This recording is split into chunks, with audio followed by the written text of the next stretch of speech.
부동산 시장도 곧이어서 올라갈 수 있는 시그널로 봐야 된다라고 하는 지표가 있을까요? 거래량이 늘면 상승할 가능성이 높잖아요. 그렇죠. 두 번째, 미분양이 지금 늘잖아요. 네. 자, 예. 전세가가 하락하잖아요. 예. 그때는 이제 타입이 된 거죠. 네. 그 세 가지에다가 추가로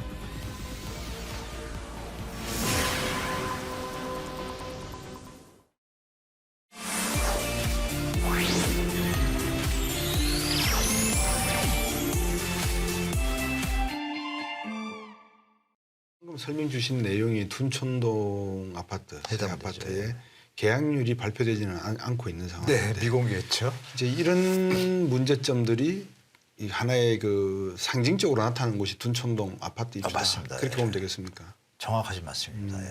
둔촌주공이 사실 불과 1년 전만 해도 네. 완판되고 바로 피 나오고 이래야 되는 현장인데 물론 네. 전매자라는 게 있지만 네. 지금 상황이 뭐 극과 극이잖아요. 거기다가 규제 하나 다 풀어줬는데도 네. 그럼 시장에서는 일단 이미 시장에서 다들 모든 시장 참여자들이 네. 뭐 투자자든 실수요자든 네. 시장 상황 다 인지한 거죠. 제가 볼 때. 거래량이 지금도 안 살아나잖아요. 네. 어떻습니까? 전국적으로 한번 데이터를 보면 좀 부동산 말씀을 많이 나누다 보면 이게 이제 과거와 다른 점 중에 하나가 네. 과거의 IMF 외환위기 때만 하더라도 이게 전국적인 동시다발성의 하나의 현상이었는데 네. 최근 부동산 시장의 모습은 국지전이다. 국지적으로 다르다 이게. 네, 맞습니다. 그러니까 미분양 아파트가 나온다 하더라도 뭐 비율이 뭐 20%가 됐건 뭐 15% 30%가 됐건 그 중요한 게 아니라 국지전이기 때문에 그다지 그렇게 큰 문제점은 아니지 않겠느냐 이렇게 해석하시는 분도 계실 것 같아요. 네, 어떻게 가능한 보십니까? 해석입니다. 일부 지역만. 네. 일반화시킬 수는 없고 그거는 일반화시킬 수는 없고요. 마치 네. 그렇게 이제 그분이 말씀하시면 뭐 안 내려갈 곳이 많은 것처럼 느껴지잖아요. 네. 근데 제가 짧은 뭐 조사에 의하면 네. 제가 작년 한 해를 보니까 전국에서 그 저평가됐던 데들 네. 그리고 수요가 있는 곳들 네. 강릉이 요즘은 좀 빠지지만 계속 견조하게 버텼잖아요. 그리고 군산 같은 경우 예를 들면 네. 군산에 현대조선이 재개를 하니까 재호가 네, 하니까 네, 네. 고용이 늘어나니까 당연히 집이 더 필요하잖아요. 그렇죠. 거기는 빠질 이유가 없죠. 네. 수요가 더 늘어나니까. 네. 그러니까 그런 일부 특수 지역들은 분명히 존재합니다. 근데 그 지역의 비율을 제가 계산해 보면 한 10에서 많아야 15, 20% 수준이고 나머지 네. 80%는 지금 반대 현상이 벌어지는 일반화에 좀 다 포함돼요. 그래서 그 특수 지역을 뭐 별도로 보셔가지고 선택적으로 네. 국지적인 현장들에 대해서는 네. 뭐 지금 전체처럼 뭐 다 폭락하고 이럴 거라고 판단하시는 건 잘못된 거고 또 어느 일부 지역들은 좀 기업체들이 들어갈 예정이 있잖아요. 네네. 거기들은 견적에 견딜 수 있어요. 제가 볼 때. 네. 수요가 존재하면 당연히 뭐 시장은 버틸 수가 있으니까요. 그렇겠네요. 제가 일일이 말씀드릴 수는 없고 네. 그건 뭐 기업이 이제 들어올 예정이라든지 예. 갑자기 고용이 늘어난 지역들은 네. 그리고 또 입주 물량이 적은 지역들 네. 이 지역들은 어느 정도 조정의 폭이 다른 지역보다는 견조하게 좀 버틸 수도 있다라고 말씀드리겠습니다. 그 보통 이제 저희들이 재정 정책 같은 경우에는 GDP의 60%가 넘어가면 빨간불이 켜진다. 네. 국가의 부도 위기성에 대비를 해서 대응책을 마련해라. 그런데 미분양 같은 경우에 한 6만 가구 조금 넘으면 네. 이때부터는 지금 빨간등이 켜지기 시작하는 거니까 네. 미분양 정책이라든지 부동산 정책에 조금 뭐랄까 보수적인 그런 모습을 가져가야 된다. 그런 이론도 있습니까? 어떻게 뭐 그게 요즘 나왔잖아요. 사실 네. 다 일반 국민들이 요즘 많이 요즘 많이들, 듣는데 예. 6만 2천, 6만 그러니까요. 2천. 그 근거가 이제 어딘지를 이제 다 제가 이제 아는 걸 말씀드릴게요. 네. 그 우리나라에서 미분양 물량이 1-2만이 된 적이 요 폭등기 있잖아요. 네. 2, 3년 전에 네. 그때 빼고는 없습니다. 네. 그리고 기억을 더듬어 보시면 2014, 15년도부터 부산상이 살아났잖아요. 네. 그 16, 17, 18년도도 계속 살아났잖아요. 그때도 미분양은 5, 6만 개입니다. 네. 시장이 좋을 때도. 네. 여기서 이제 답을 찾으셔야 되는데 그 입주 물량이라는 거는 이제 결국은 그 미분양 물량이라는 건 분양하는 물량이고 네. 입주 물량은 다 지어진 거잖아요. 그렇죠. 그럼 미분양 물량은 그러면 한 10년을 보니까 네. 한 6만 개는 계속 유지가 된 거예요. 그래서 네. 지금 말씀하는 것들 중에 16만 원 넘었던 그 2009년도 때하고 네. 글로벌 금융위기에 2년 연속 11만 원 찍고 16만 원 찍었어요. 네. 이때 이제 건설사들이 부도가 많이 났죠. 그러니까 이걸 기준으로 하면 10만 원이죠. 엄밀히 보면. 그죠? 그전에는 그렇겠네요. 별로 없었단 말이에요. 네. 그리고 호황기에도 6만 원, 5만 원은 미분양이 있었잖아요. 그대로 있었으니까. 그러니까 이제 건설사들의 연관되는 기관들이 있잖아요. 네. 건설산업연구원, 예. 주택산업연구원, 뭐 CM협회 여러 군데가 있습니다. 공통적으로 모아진 의견들이 6만에서 7만까지는 감내가 된다, 소화가 된다, 시간이 가면 이거는 이미 그분들이 잘 알아요.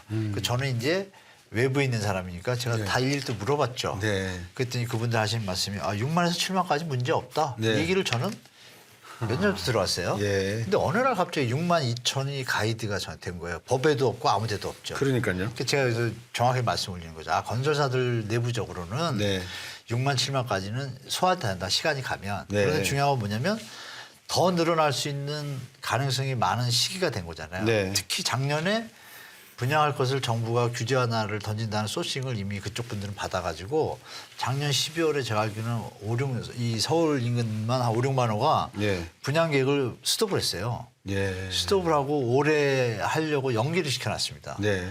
그런 것들이 가장 이게 올해 한 해 이제 상반기만 제가 알기로 추산하니까 10에서 15만 원 분양하거든요. 네.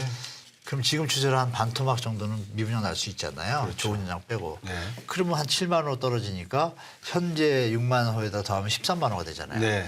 그러니까 이걸 전제로 계산해서 정부도 규제 완화 대책과 이런 부분들을 같이 던진 것 같아요. 네. 그러니까 이 안 좋은 상황은 도래하는 거는 뭐 필연적인 상황이 돼버리니까 네. 정부의 6만 2천 호, 7만 호가 중요한 것이 아니고 제가 볼 때는 10만 호를 넘는 분위기와 벌어질 수밖에 없는 앞으로의 일 이거에 대해서 이제 정부가 대책을 잘 잡아야겠죠. 네.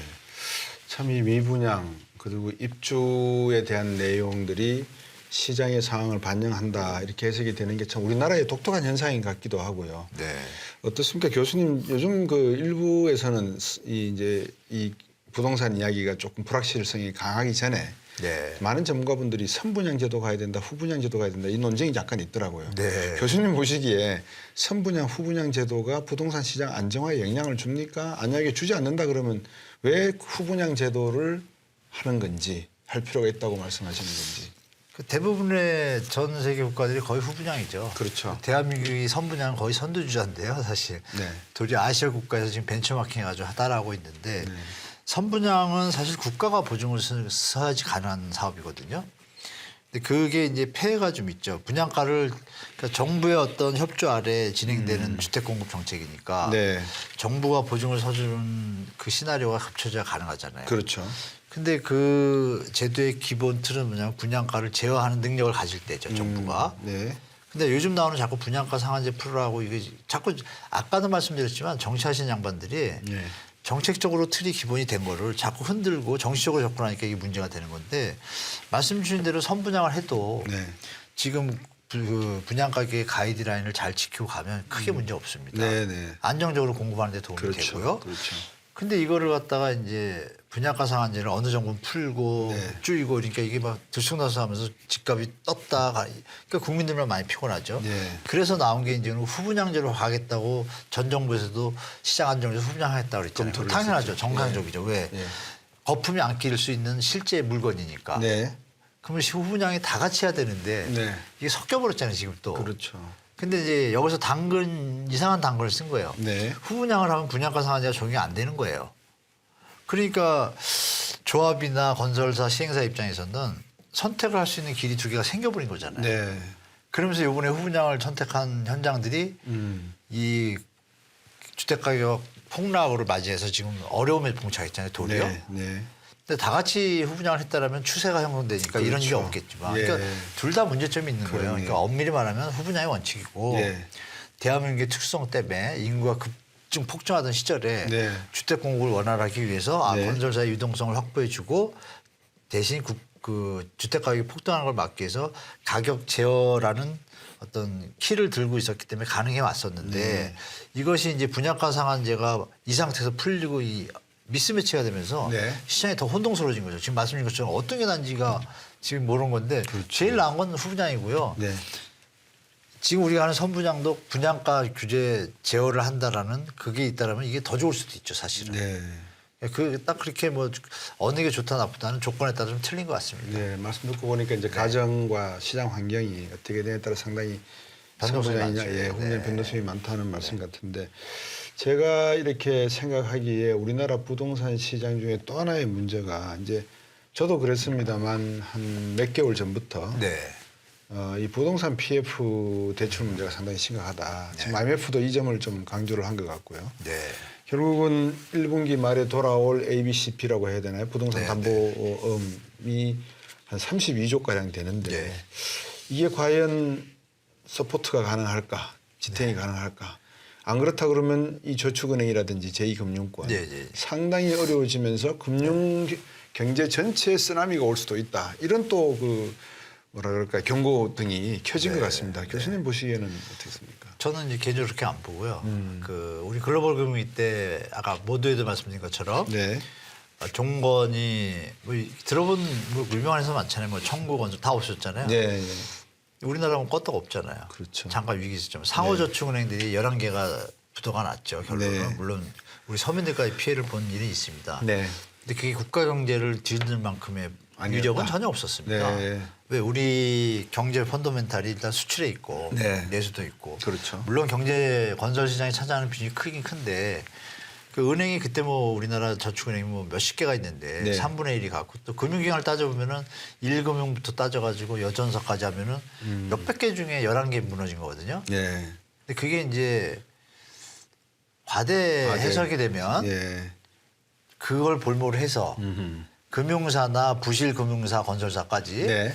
우리까지 살려줘라는 대마불사 이상한 논리로 가서 네. 잘못되는 경우가 있잖아요. 그렇죠. 근데 이번 정부는 다행히 그 부분에 대해서 좀 선을 그은 것 같아요. 뭐라고 네. 그러냐면 추경호 장관의 그 워딩에서 제가 좀 조금 그래도 이번에는 그 생각을 하는 게 말씀 주신 그 부실 현장에 나오면 네. 금융위가 될 금융기관이 있습니다. 네. 근데 그건 뭐 여러 가지 신용평가 조사에서 나왔지만 한정적이더라고요.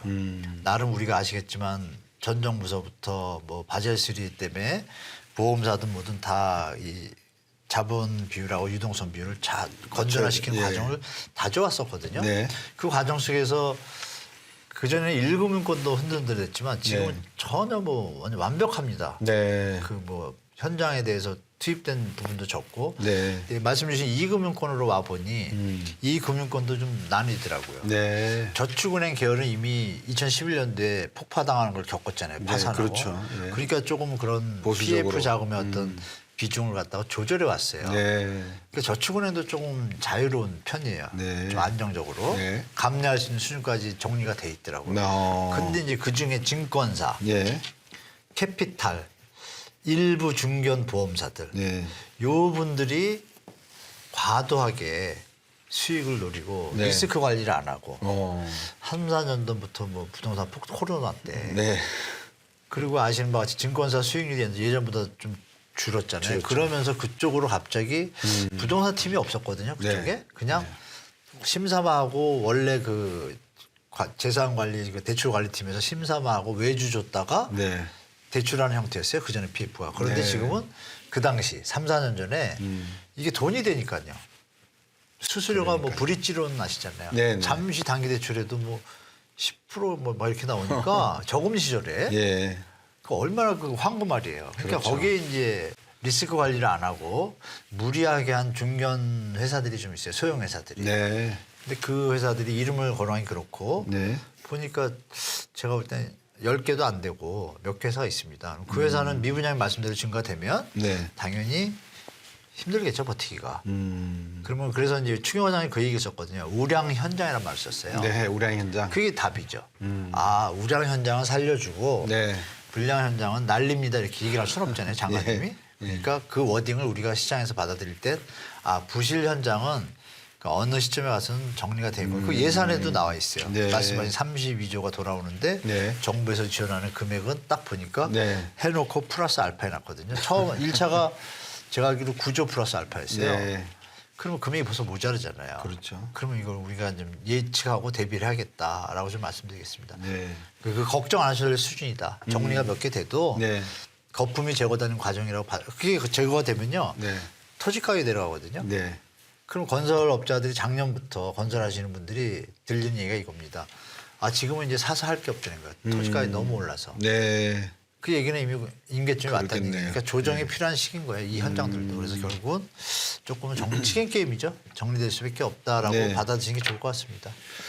그 이제 은행들도 사실은 뭐 메이저 은행 같은 경우에는 대출 부동산 담보대출 들어갈 때 스트레스 테스트를 해보고 다 네, 다 할 것 하죠. 같은데 결국 이제 저축은행 같은 경우에는 자기들이 놀 수 있는 시장이 없다 보니까 4대 네, 시중 네. 은행들이 거의 다 장악을 해가지고 맞습니다. 예. 파일을 안 주기 때문에 그것도 좀 문제인 것 같아요. 그러니까 저축은행이 좀 놀 수 있는 마당을 맞아요. 그죠 예. 교수님 넓혀주면 좋겠는데 그게 없다 보니까 부동산 PF 대출 그렇죠. 여기다가 쏠리다 보니까 위기가 오면 이제 두들겨 맞는 맞습니다. 그런 현상인 것 같습니다. 두 번째 제가 또 생각해 부동산 시장의 가격 불안 문제 이제 많은 분들이 이 말씀은 안 하시는데 네.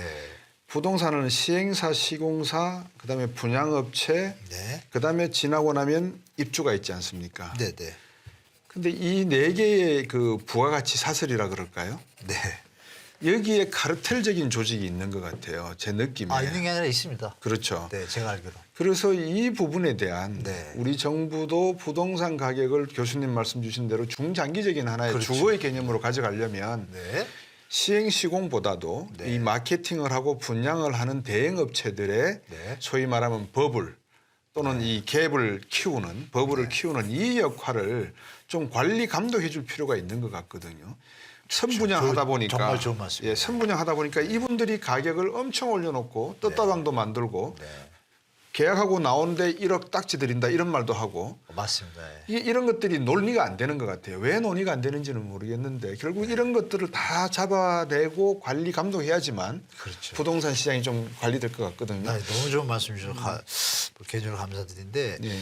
일단 말씀대로 우리가 대출을 하게 돼도 은행에서 은행도 벌지만 네. 대출을 중개하는 분도 벌고 그렇죠. 그걸 소개한 공인중개사분도 벌고 이게 사실이 똑같잖아요. 네, 네, 네. 그런 것처럼 여기도 분명히 존재하는데요. 네. 말씀하신 분양 부분이 사실 큰 건 사실입니다. 음. 그 부분에서 도리어 분양하시는 대행사분들이 전문가들이 많거든요. 네. 이건 팔릴 수도 있는데 이왕이면 시장에서 원하는 값은 이 값이 따르면 전문적인 지식을 가진 상태에서 그거를 재원을 하고 그걸 받아들여야지 말씀 주신 그런 부분이 없어지는데 네.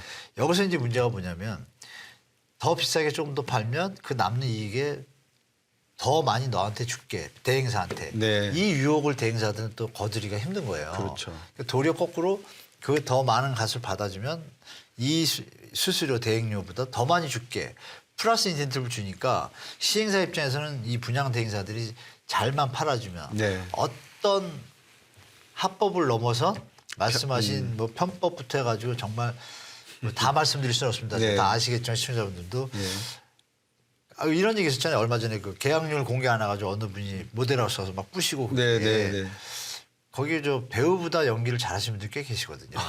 그러면 이런 얘기 들으면 또 분야 사장님들이 뭐라 할 텐데 네.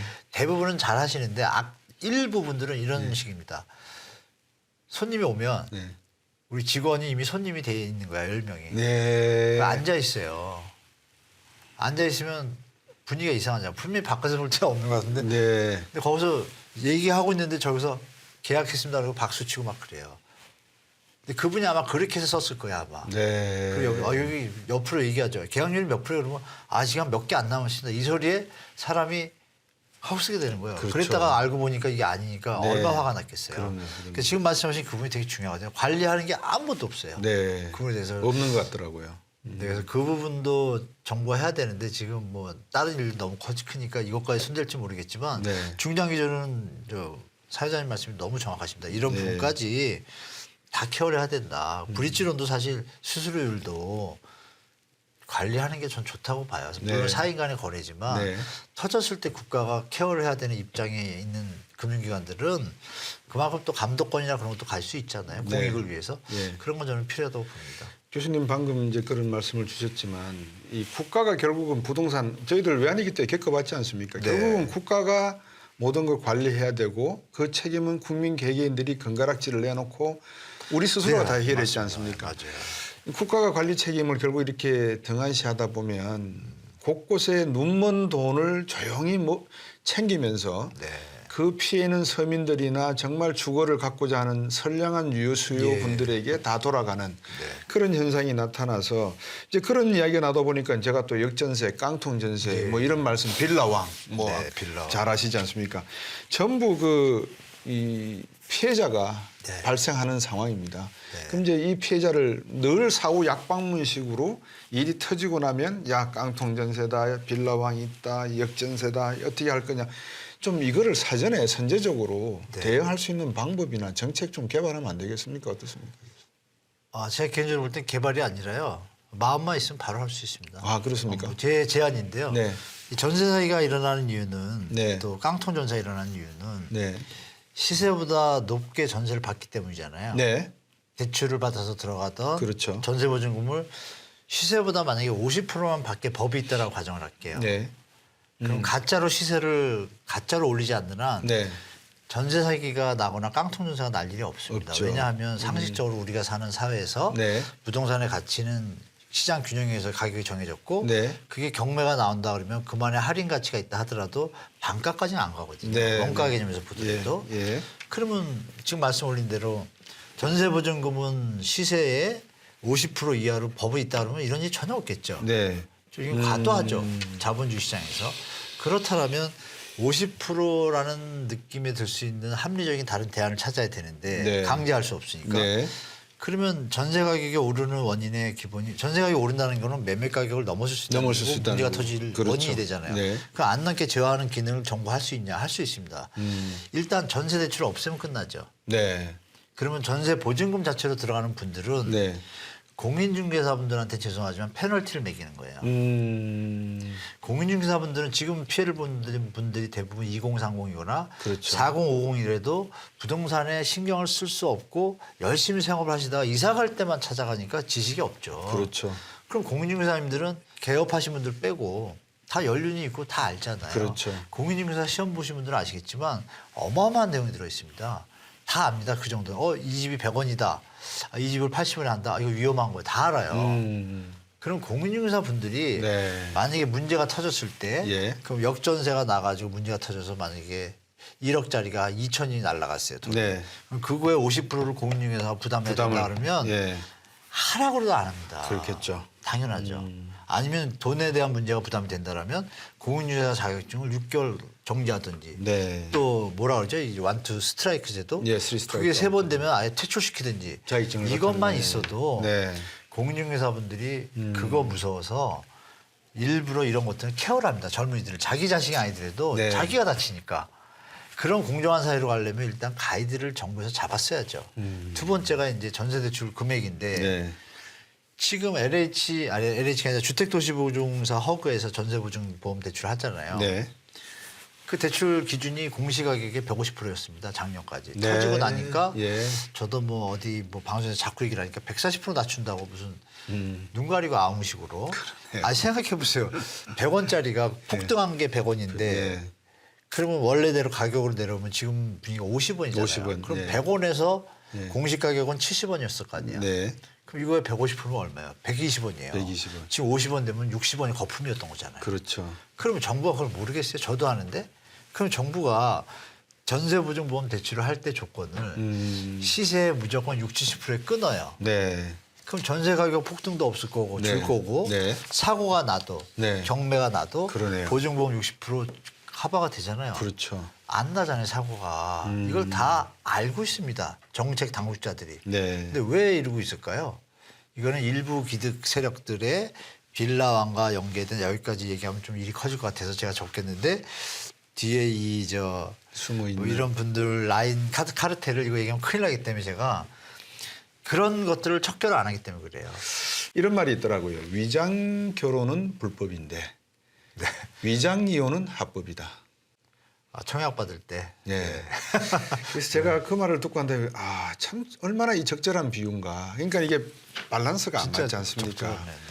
근데 교수님 방금 이제 전세제도라고 하는 게 결국은 우리나라 부동산 가격의 시장 안정화를 위해서 전통적인 하나의 제도를 유지하는 건데 세계에서 그렇게 많지가 않지 않습니까? 전세제도라는 거의 게. 없죠. 우리 없죠 뭐. 볼리비아하고 인도 있는데요. 네. 뭐 우리나라 대부분 하죠. 거기는 비율이 적어요. 5%밖에 그러니까요. 안 되고요. 없애버리면 어떨까요? 전세대출이요? 네. 그거는 이제 법적으로 강제를 할 수는 없잖아요. 사인간의 그렇죠. 거래니까. 예. 그러니까 없애도 아마 자생적으로 움직여. 이건 있죠. 우리가 전세대출이 다른 나라 발전한 게 네. 그 우리 전쟁 이후에 뭐 금융기관 시스템이 없다 보니까 네. 건물 수요는 많고 주택 수요는 그러다 보니까 토지주나 이제 건물주 중에서 이게 전세 자금을 활용하는 게 도움이 되겠다는 게 이제 사금으로 자리 잡은 거잖아요. 예. 어떻게 보면 그게 이제 건축 주택 공급을 늘리는 데 도움이 되죠. 전세돈 받아서 또 지어서 또 전세 놓고 이렇게 되니까. 네. 근데 지금 이제 금융 시스템이 됐잖아요. 네. 그럼 사실 말씀대로 강제로 없앨 수는 없지만 네. 의식의 변화에 대한 계몽을 만약에 정부가 계속 한다라면 네. 정상적인 해외처럼 네. 월세라는 개념이 이자율이라는 개념, 금리라는 개념, 수익률이라는 개념이랑 다 소통되잖아요. 네. 정상적으로 갈 수 있는데 네. 대한민국은 그걸 악용하는 세력들 때문에 이게 자꾸 피곤하잖아요. 네. 그러니까 말씀대로 저는 개인적으로 없어져도 좋다고 생각을 해요. 네. 뭐 개인들은 유지하겠지만 그러면 없어지는 걸 강제를 할 수 없으니 박사님이나 저나 이렇게 좀 자꾸 얘기를 하고 전세제도를 안 해도 네. 계산을 해보면 사실 월세도 큰 차이 없거든요. 그럼요. 엄밀히 보면 아시잖아요, 예, 다. 예. 근데 그거를 이제 받아들이게 이제 그동안 우리가 좀 세뇌됐다 그럴까? 예. 세뇌된 게 네. 전세가 무조건 좋아라는 게 지금 깔려 있잖아요. 네, 네. 그건 아닌데 계산상 네, 네. 지금 아니잖아요. 그렇죠. 시대마다 다르기 때문에 저는 개인적으로 없어지는 거에 대해서 뭐 긍정적으로 생각합니다. 네. 다만 그것이 우리나라 현 경제 상황상 없어지는 순간 지금 월세로 다 바꾼다고 생각하면 지금 집값 폭락하거든요. 네. 그렇잖아요. 그렇죠. 그러니까 그런 기간을 생각한다면 충격을 피하려면 계몽에 나가면서 네. 우리 수요자들이 월세를 하는 것도 문제가 없구나. 네. 그 월세 대신에 모기지를 넘어가든지 이러면 네.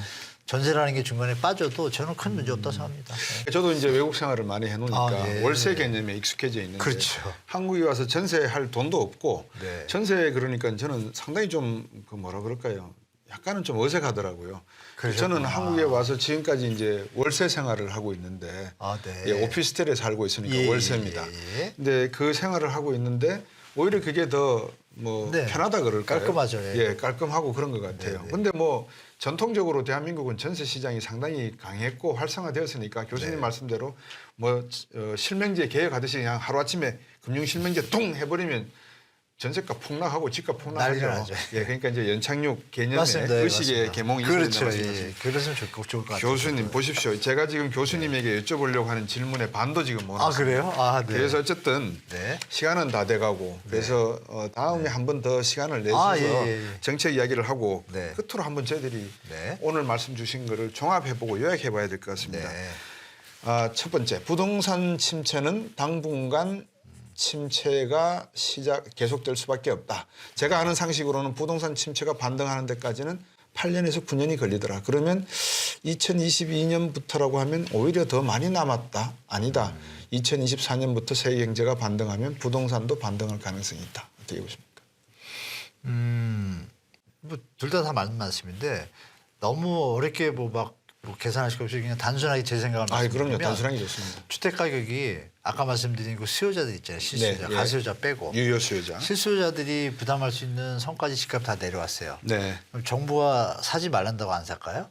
당연히 사죠. 사겠죠. 네. 그 시점을 그러니까 우리 경제가 좋아지든지 미국이 빨리 경제 침체에서 벗어나는 시점 뭐 이런 것들이 동시다발적으로 됐을 때 우리 시장이 움직일 수 있지. 네. 지금 뭐 정부 정책이나 이런 단발적인 요소로는 한정적이라고 봐요. 그래서 시장을 그러니까 우리 시청자분들이 미국 경제도 그래서 공부해야 되고 금리도 보셔야 되고 우리나라 상황도 같이 보시면서 중요한 건 동네에 계시면서 자기 집 동네 수준만 보셔도 되죠. 네.